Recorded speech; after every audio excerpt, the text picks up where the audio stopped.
Ọ̀kọ̀ọ̀kọ̀ báyìí lára pa Olú Jacobs wà ọkọ̀ sóhun tó ń jọkú lójú bàbá rárá o ẹ lọ sinmi awuyewuye báyìí làwọn mọ̀lẹ́bí bàbá Olú Jacobs tí wọ́n ṣe ọ̀kan lára àwọn veteran actors nínú Nollywood industry ni wọ́n ṣe pariwo síta láti disclaim àhesọ ọ̀rọ̀ tó ń lọ káàkiri lórí ayélujára nípa gbajúmọ̀ òṣèré náà tí ẹ bá gbàgbé pé bàbá Olú Jacobs wọ́n ti wà lórí àìlera àìsàn ọjọ́ ogbó kan tí àwọn olóyìnbó máa ń pè ní dementia fún bíi ọdún mélòó kan báyìí sẹ́yìn ṣùgbọ́n lójijì láàárọ̀ òní ní ìròyìn kan gba orí ayélujára kan pé bàbá Olú Jacobs pé wọ́n ti dágbére fáyé àmọ́ báyìí àwọn mọ̀lẹ́bí àtàrà bàbá Olú Jacobs wọ́n ti jáde láti dènà ẹ̀ pé irọ́ lásán ni àhesọ ọ̀rọ̀ tó ń lọ káàkiri lórí ayélujára ọ̀hún kódà wọ́n fi fọ́nrán bàbá Olú Jacobs síta kí gbogbo àwọn ọmọ Nàìjíríà àtàwọn olólùfẹ́ wọn worldwide kán lè mọ̀ wípé kókó báyìí ni ara bàbá wà kò sí ohun tó ń jọkú lójú wọn.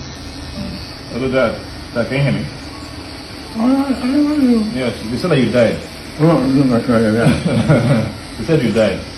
Alive, are you? Okay. Alive, okay. Yeah, we're going to the Club today, so they'll see you out and about. All these foolish people, they're not serious. Ó lágbára ò ẹ̀yin èèyàn ṣe rántí pé bí wọ́n ṣe bẹ̀rẹ̀ sí ní gbé ìròyìn ikú bàbá Yínká Quadri tó náà jẹ́ gbajúmọ̀ òṣèré tíátà Yorùbá káàkiri rèé nìkan bí ọ̀sẹ̀ mélòó kan báyìí sẹ́yìn kódà bàbá Yínká Quadri gan jáde ńgbà yẹn láti warn àwọn èèyàn àwọn tó máa ń gbé àhesọ ọ̀rọ̀ bíi eléyìí káàkiri lórí irú ìwà bàjẹ́ yìí. tó wò sọ̀sọ̀ pé ókè o Yínká Quadri ló kù o tó máa kọ RIP sí tó máa gbé síta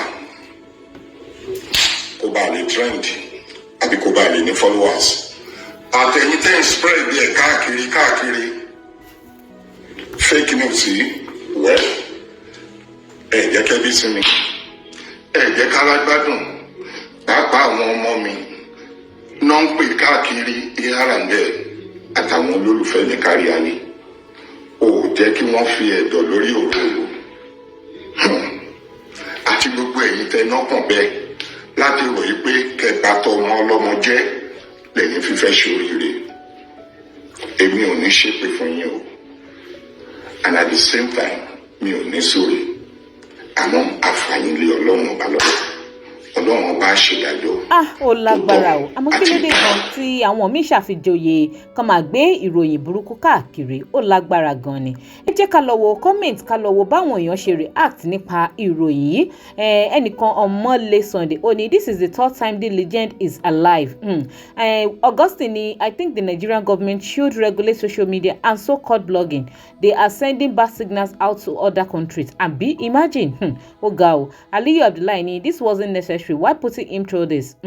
Okay. Another commenter, Christiana, only, but why tell him such rumor in this condition? Abi, Edegbo, only it's time that bloggers that blog lies should be arrested.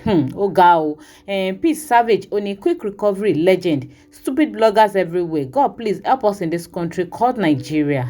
Imagine, this is a very shocking news. See, and so it's normal people are reacting this way. Ike, only are they praying for his death? Why are people like this? I think that's what the person wants to say, that why are people like this? And exactly, I don't know why táwọn èèyàn fi máa ń chan decide láti kàn jí láàárọ̀ ọjọ́ kan kó bẹ̀rẹ̀ sí ní fi rest in peace sórí picture without adequate findings. Ó lágbára ó ga. I think we Nigerians are lè do better than this because irú nǹkan báyìí wà so uncalled for. Kí ló opinion tiyín lórí ọ̀rọ̀ ẹ máa jù sí comment ẹ má gbàgbé láti máa subscribe and follow us. Thanks for watching.